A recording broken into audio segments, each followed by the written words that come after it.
Hello everyone and welcome to the fourth lecture of derivative, which is derivative of inverse functions. ठीक, ये जो part है, before I explain you this part, we directly will start with one question. Because if we want to understand this concept, it is better to go with an example. जैसे find the derivative of the function, आपको derivative निकालने बोला है function का जिसमें y is a function of x, मतलब y एक ऐसा फंक्शन है जो x के x स्पेस से बनता है, x का वेरिएबल से एक फंक्शन बनता है जो कि y है। लेकिन यहाँ पे यूज क्या करना है आपको, using the derivative of the inverse function.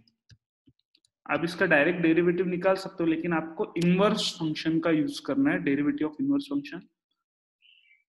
ठीक है, in the following. So y is a function of x. So can you tell me what is x then? X is f inverse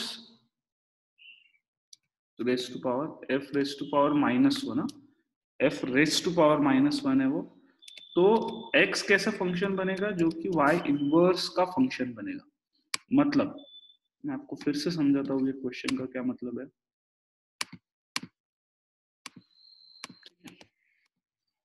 जैसे y यानी क्या रहता है, y यानी क्या रहता है, so it's a function of x which we have seen in last 3 lectures. Okay, but now what is x then? So ये जो y है ये f वाला इधर चले जाएगा, f इनवर्स ऑफ y। अगर हमको x निकालना है तो दोनों साइड में f इनवर्स लेना पड़ेगा, ताकि ये इधर f inverse, if taking f inverse on both side, इधर f इनवर्स आ गया और इधर भी f इनवर्स आ गया, और f और f इनवर्स कैंसिल हो जाएगा। So x is equal to f inverse of y। समझा? अब क्वेश्चन मैंने इसलिए बोला है कि हम क्वेश्चन वाइज जाएंगे क्योंकि आपको थोड़ा प्रॉपर्ली समझेगा। तो जैसे डेरिवेटिव निकालने के लिए आपको एक दिया हुआ है y is equal to x plus 4 और इसका क्यूब रूट है। ठीक है, पहले मुझे एक बात बताओ, अगर सिंपली आपको डायरेक्ट डेरिवेटिव निकालना रहता है इसका, तो आप क्या करते? पहले हम क्या करेंगे, पहले सादा वाला डेरिवेटिव निकालेंगे और फिर इनवर्स ऑफ द फंक्शन का यूज करेंगे। तो मुझे बताओ dy बाय dx इसका क्या होता? अगर y is a function of x तो उसका डेरिवेटिव क्या होता? और इसको आपको एक बात और पता है कि dy बाय dx को हम क्या बोलते हैं, logically f dash of x। इसका रियलिटी मीनिंग क्या है कि भाई x में अगर थोड़ा सा चेंज आया तो x पे डिपेंडेंट है y फंक्शन, x के वेरिएबल पे y फंक्शन डिपेंडेंट है ना। तो x में अगर थोड़ा सा चेंज आया तो y में उसके रिलेटेड कितना चेंज आएगा, वो डेरिवेटिव का रियल मीनिंग है, रियल अंडरस्टैंडिंग। तो dy बाय dx क्या होगा, इसका रेस टू पावर 1/3 है। तो ये मतलब हम क्या करते हैं, ये चेन फंक्शन हमको यूज करना पड़ेगा। मतलब पहले ये x नहीं है तो इसका पहले x समझ के डेरिवेटिव लो और फिर मल्टीप्लाई बाय इस फंक्शन का डेरिवेटिव। तो हम क्या करेंगे, x plus 4 raised to power, ये 1/3 है, रेस्ट टू पावर 1/3। तो क्या होता है, पावर जो है इसकी सामने आती है, मतलब 1/3 सामने आया। ठीक है, और पावर 1 से कम होती है जो कि x रेस्ट टू पावर 4। ये क्योंकि ये जो है ये फंक्शन हम ऐसे भी लिख सकते थे, x प्लस 4 रूट में 3 है ना, तो मतलब 1/3। पावर सामने अब 1 से कम हुई, 1 से कम हुई तो क्या होगा, 1/3 माइनस 1 इनटू, क्योंकि ये x नहीं था तो इसका डेरिवेटिव से मल्टीप्लाई करना पड़ेगा। तो डेरिवेटिव ऑफ x क्या है, 1, 4 का डेरिवेटिव 0, तो 1 प्लस 0 1 मल्टीप्लाई बाय 1, तो ये 1 ही आया है, इसका कोई टेंशन नहीं क्योंकि ये x प्लस 4 का डेरिवेटिव। याद है, हम इसको x जैसे ट्रीट करके इसका डेरिवेटिव लेते हैं और फिर इसी के डेरिवेटिव से उसको मल्टीप्लाई करते हैं। Okay, so 1/3 x raise to power 4 1/3 -1 क्या होता है? 3 से 1 को मल्टीप्लाई किया -3, 1 -3 बाय मतलब -3, तो -2/3, तो ये हो जाएगा -2/3। और ये अब डिनोमिनेटर में आएगा, मतलब पॉजिटिव करना है ना आपको, तो इसको डिनोमिनेटर में लेके आ जाओ। तो 1/3 इंटू 1/x+4⁻²/3, और इसको लिखने का और एक तरीका पता है क्या? raised to power 2, मतलब 2/3 है ना, तो 2 ऊपर है, 3 को मैं ऐसे लिख सकता हूँ। लिखने का दूसरा तरीका है ये, -2/3 को नीचे लाया तो +2/3 हो गया, 2 ऊपर है इसलिए स्क्वायर में लिखा, और 3 इसको रूट में लिखा। अब ये सिंपल आंसर है जो अपना नॉर्मल डेरिवेटिव से निकालते हैं हम, लेकिन हमको यहाँ पे बोला है इनवर्स ऑफ फंक्शन से निकालना है। ओके, इनवर्स ऑफ फंक्शन से कैसे निकालना है हम देखो। अभी सबसे पहले क्या करने का, आपको y दिया हुआ है, y क्या दिया हुआ है बताओ मुझे? y आपको दिया हुआ है 1/3 x⁻⁴ ⁻⁴ ठीक है, x⁻⁴ आपको दिया हुआ है। आप क्या करो, आपको पता है x के टर्म्स में y फंक्शन है, y is a function of x, तो आप पहले ऐसे कर दो कि x मतलब x निकालो इन टर्म्स ऑफ y। तो हम क्या करेंगे, x निकालना है इन टर्म्स ऑफ y, मतलब x को इधर अकेला छोड़ेंगे और y को इधर एक फंक्शन बनाते जाएंगे। जैसे पहले क्या, तो कैसे आप x के बाजू से ये 4⁻1/3 कैसे निकालोगे? तो सिंपल है, पहले बोलोगे आप taking cube on both side. Taking cube से क्या होगा, x+4 के ऊपर जो 3 है 1/3 वो निकल जाएगा, तो राइट लेफ्ट हैंड साइड में क्या आएगा, y3, टेकिंग क्यूब है तो, और ये इधर सिर्फ x+4 बचेगा। क्यों? क्योंकि इधर था 1/3 और उसका क्यूब, तो 1/3 3 कैंसल, सिर्फ x+4 बचेगा। अब ये 4 को इधर भेज दो, तो ये हो गया -4, तो मतलब y3, x को मैं पहले ही लेफ्ट हैंड साइड में लिख लेता, x = y3 -4, क्योंकि ये 4 इधर भेजा तो -4 हो जाएंगे, y3 -4 = x। तो पता है क्या एक्चुअली अब ये क्या है, ये बहुत इंपॉर्टेंट है। x आपने y के टर्म में निकाला, और इसी फंक्शन को तो हम बोलते हैं equal to f inverse of y।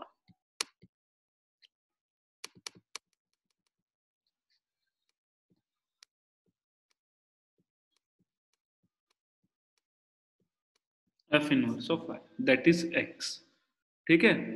और अब एक सिंपल सी जो इंपॉर्टेंट बात मैं आपको बता रहा हूं, कि यहाँ पे जैसे y x का फंक्शन था, तो x यानी y इनवर्स ऑफ y मतलब x को अलग करके, ये अब देखो अब यहाँ पे क्या हो गया, y के वैल्यूज पे x डिपेंडेंट है, ऐसा इसका मतलब ऐसा इसका अंडरस्टैंडिंग हो गया है। तो x को हमने f इनवर्स ऑफ y बना दिया यहाँ पे, ये है y3 -4। क्या आपको समझा ये बात? Okay, now what we want is, आपको और एक मैं इंपॉर्टेंट चीज बताता हूँ, यहाँ पे जो हम dy/dx निकालते हैं ना, ये वाला f'(x), इसी को हम ऐसे भी लिख सकते हैं ना, 1/dx/dy, क्योंकि ये dy फिर से ऊपर आ जाएगा और dy/dx हो जाएगा, तो इस dy को मैंने इसके नीचे भेज दिया है। तो यहाँ दोनों का मतलब अलग अलग है, लेकिन ना यहाँ पे है x का डिफरेंशिएट करना है हमको विथ रिस्पेक्ट टू y, और इसका मतलब है y को डिफरेंशिएट करना है विथ रिस्पेक्ट टू x। तो अब मैं क्या बता रहा हूँ, ये जो dy/dx हमको निकालना था, निकालना dy/dx ही है, लेकिन विथ इनवर्स फंक्शन के टर्म्स में निकालना था। तो dy/dx हम हमेशा कैसे निकालते पता है क्या, dy/dx अगर इनवर्स फंक्शन के इसमें निकालने बोला, जैसे यहाँ पे बोला इनवर्स फंक्शन के इसमें निकालो, तो हम लिखते हैं 1/dx/dy, मतलब x का डेरिवेटिव निकालना है इन टर्म्स ऑफ y, तो अपने को dx/dy निकालना है। सो हेंस मैं आगे कंटिन्यू करता हूँ अगले स्लाइड पे। देखो x की वैल्यू है y3 -4, तो यहाँ पे हमको dx by with terms of y निकालना है, तो dy/dx इक्वल टू क्या आएगा, dy by dx equal to 1 dx by dy बोला था ना यहाँ पे, मतलब x का derivative with terms of y। यहाँ पे x की वैल्यू डाल दो। x की वैल्यू क्या है? x की वैल्यू y³ - 4।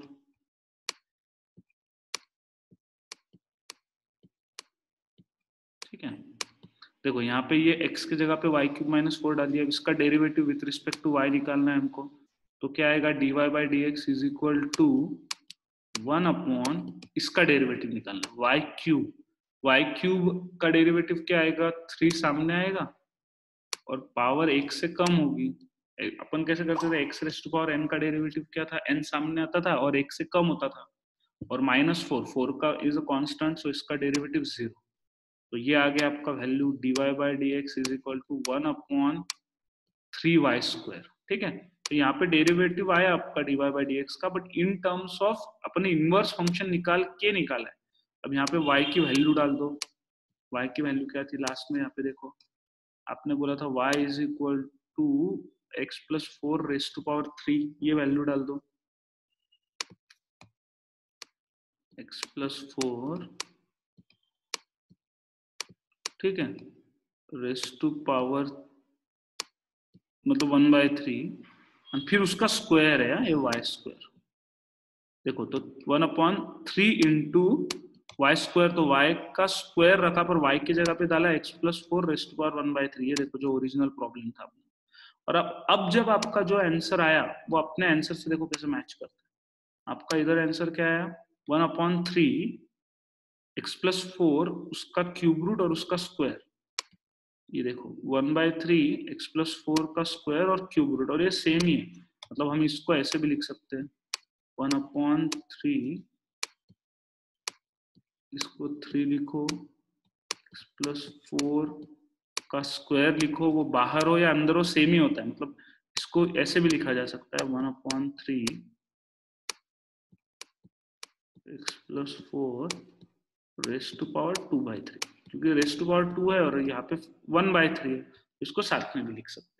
तो दोनों का डेरिवेटिव एक्चुअली सेम ही आया, मतलब dy by dx इसका डायरेक्ट डेरिवेटिव निकाल के ये आया था, और यहाँ पे हमने क्या किया? x को रिप्रेजेंट किया इन टर्म्स ऑफ y। पहले x को y के टर्म में पहले लाया, और लाने के बाद उसका डेरिवेटिव निकाला। तो कैसे हमने डेरिवेटिव निकाला? पहले उसको यहाँ पे x मतलब (1/3 था तो क्यूब लिया, फिर y³ हो गया, फिर 4 को इधर भेज दिया, तो ये y³ is equal to x+4 हो गया। तो फिर x is equal to y³ - 4, फिर dy by dx हमको निकालना था लेकिन इन टर्म्स ऑफ इनवर्स। तो dy by dx is equal to 1/dx by dy, मतलब जो x के टर्म में ये इक्वेशन है ये वाला, इसका डेरिवेटिव हमको यहाँ पे निकालना था dx by dy in terms of y। तो ये निकला 3y²। फिर y की वैल्यू ये डाल दी इसके अंदर, ये वाली वैल्यू डाल दी, फिर आंसर सेम ही आया। आपको थोड़ा बहुत तो भी समझा क्या इसका? Okay, I can understand this is bit hard to understand. I would take one more example to make you understand this. और एक क्वेश्चन करते हैं अपन सिमिलर हेडिंग के अंदर। आपको डेरिवेटिव निकालना है लेकिन with the inverse function of inverse function निकालना। ठीक है, तो अगला क्वेश्चन लेते हैं y equal to 1 plus √x और उसका रूट, मतलब 1/2 होता है, 1 प्लस x⁻1/2 हो गया ये। ठीक है, अब हम अगर इसका सिंपल डेरिवेटिव निकालते डायरेक्ट, मैं क्या करूंगा, दोनों मेथड से सॉल्व करूंगा। एक सिंपल वाला डेरिवेटिव जो हम निकालते हैं और एक दूसरा वाला डेरिवेटिव जो हमको मतलब इनवर्स से निकालना। तो अगर मैं इसका सिंपल dy by dx लूं, तो यहाँ पे अगर √x है, मतलब इसको सबको हम x कंसिडर करते हैं नीचे वाले को, और ये x⁻1/2 है, तो उसका क्या निकालते हैं 1/2 √x। √x का डेरिवेटिव क्या है, को याद दिला दूं मैं। √x का डेरिवेटिव है, वो जो स्टैंडर्ड डेरिवेटिव थे ना पहले हमने यूज किए, वो लर्न चाहिए बोला। आपको पहले के पूरे पार्ट कर लो तो ही आप आगे बढ़ सकते हो। तो √x का डेरिवेटिव 1/2 √x, तो इसको √x से हम एज्यूम करेंगे और इसका क्या लिखेंगे 1/2 √x। ठीक है, बट वो x था नहीं, तो जो था उसके डेरिवेटिव से इसको मल्टीप्लाई करेंगे। हम चेन रूल यूज करते हैं ना, तो इस ये क्या है, फिर अंदर क्या है, x के जगह पे क्या था 1 प्लस रूट एक्स, तो इसके डेरिवेटिव से मल्टीप्लाई करो। 1 का डेरिवेटिव ऑब्वियसली 0 आएगा क्योंकि वो कांस्टेंट है, और रूट एक्स का डेरिवेटिव फिर से 2 रूट एक्स। फिर ये क्या हुआ, 1/2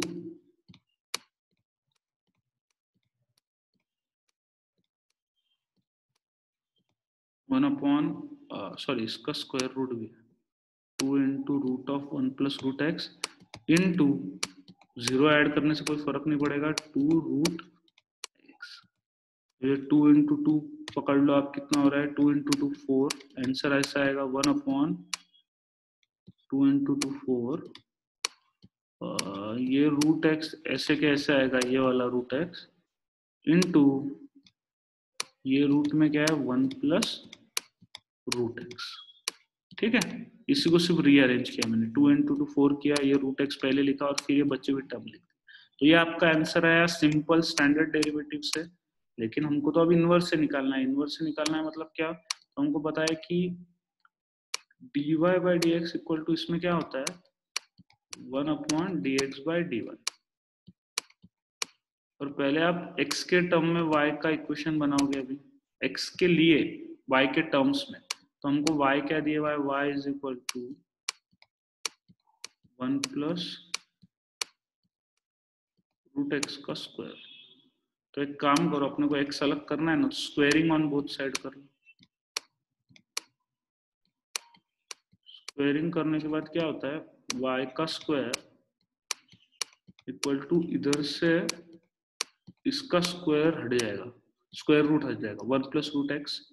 अब रूट एक्स को निकालना है, तो पहले रूट एक्स को पहले अकेला कर दो, 1 को इधर भेज दो, y square minus 1 equal to root x. वो प्लस 1 है, इधर आके -1 हो गया उसका।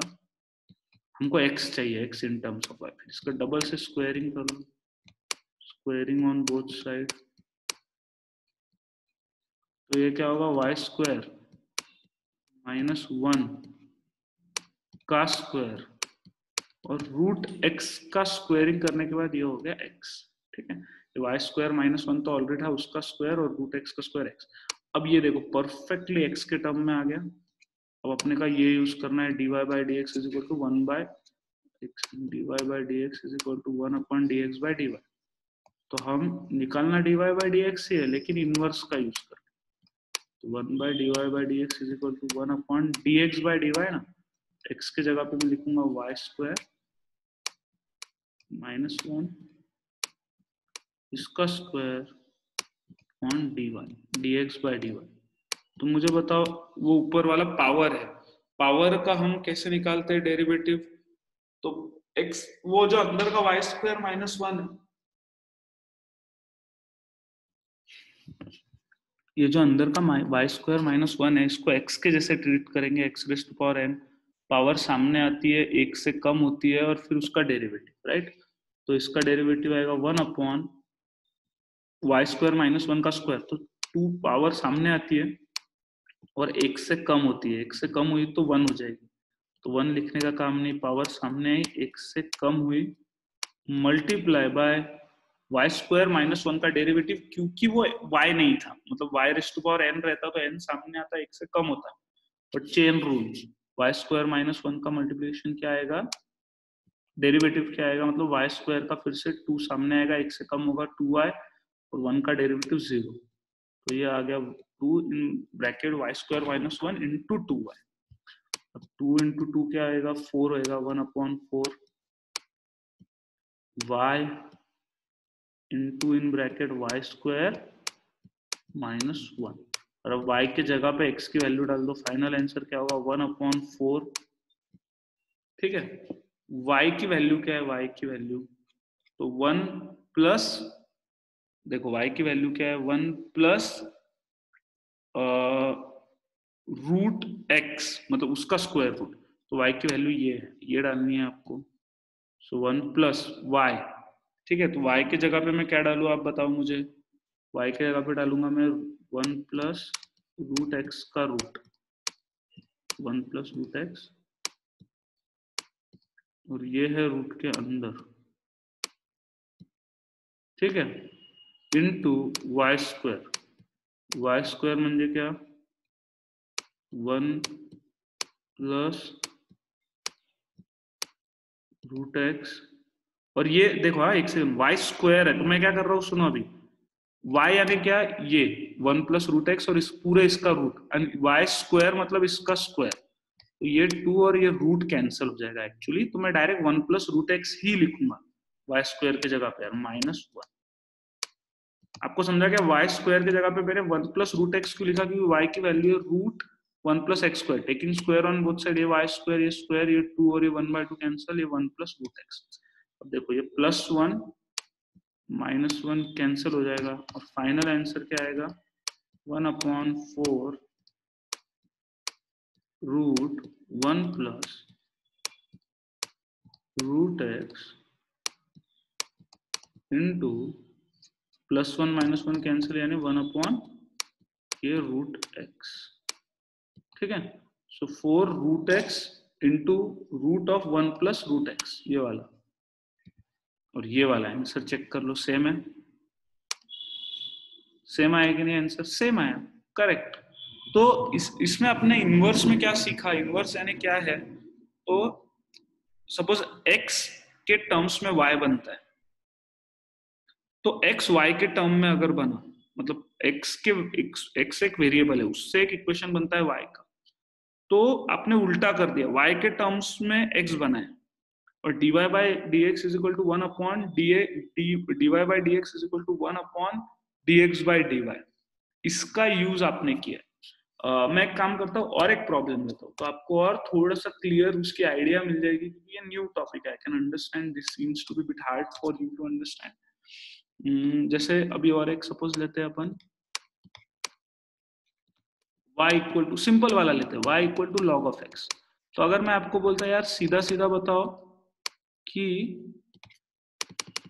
dy बाई डी एक्स क्या होगा, तो आपको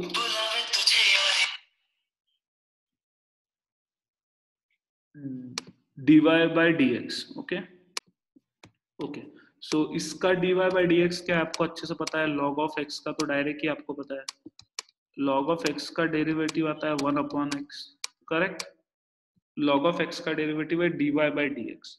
अब अपन ये देखेंगे कि x in terms of y लिए तो क्या आता है, तो आपको क्या ये बात पता है कि सपोज मैं अभी इधर लिखता हूँ, ठीक, y is equal to log of x, हम सबको पता है, x यानी क्या होगा, हमको पता है x यानी y, sorry f inverse of y, y का इनवर्स का फंक्शन का, ठीक है। और आपको एक बात बताऊं क्या मैं, ये जो x है, x जैसे आपको पता है y is equal to log of x, तो x को अकेला करना है तो दोनों side e raise to power लेना पड़ेगा, क्योंकि अगर इधर e raise to power log of x लिया, इधर e raise to power y लिया, तो ये e लॉग ऑफ e और log कैंसिल हो जाता है, तो x is equal to e raise to power y आएगा। तो मतलब जो यहाँ पे मैं एक्सपेक्ट कर रहा हूँ आपसे, आपको ये मालूम होगा कि x equal to e raise to power y, वो इसलिए कि e रेस टू पावर अगर log रहा, यहाँ पे कुछ भी रहा सपोज 5, तो e और log ऑफ ये कैंसिल हो जाता है, ये एक दूसरे के इनवर्स है, और ऊपर बचता है 5। तो यहाँ पे अगर मैं taking e raise to power log of x, e raise to power y, तो e और log ये कैंसिल, x is equal to e raise to power y, जो कि मैंने यहाँ पे लिखा हुआ, ठीक है। अब इसका आपको पता है dy बाई डी एक्स अगर निकालना है तो हम क्या करते हैं, dy by d x is equal to 1/, dx by dy, तो यहाँ पे x की जगह पे डालो e, मतलब derivative of e raise to power y निकालना पड़ेगा आपको इन टर्म्स ऑफ y, ठीक है। और e raise to power y का डेरिवेटिव क्या आता है, e raise to power x का, जैसे e raise to power x ही है वैसे e raise to power y का भी derivative e raise to power y, तो इसका डेरिवेटिव हो गया e raise to power y, और एंड में आपको सिर्फ y की वैल्यू डालनी है, y की वैल्यू क्या है log ऑफ x, तो y की वैल्यू डालो, तो dy by d x is equal to 1/, e की जगह पे डालोगे log ऑफ x, ठीक है, नहीं सॉरी e की नहीं, y की जगह पे, तो e raise to power y, y की जगह पे log ऑफ x, फिर से e और log ऑफ e कैंसिल, और आंसर क्या है 1/x। तो आपका dy बाई डी एक्स क्या है 1/x, और इधर भी क्या आया था 1/x। ये है इनवर्स से यूज करके डेरिवेटिव निकालना। I know this is a bit hard. You can watch this video twice and thrice. And in next lecture, I will take more examples so that you understand this properly. Thank you guys. Take care. Bye bye.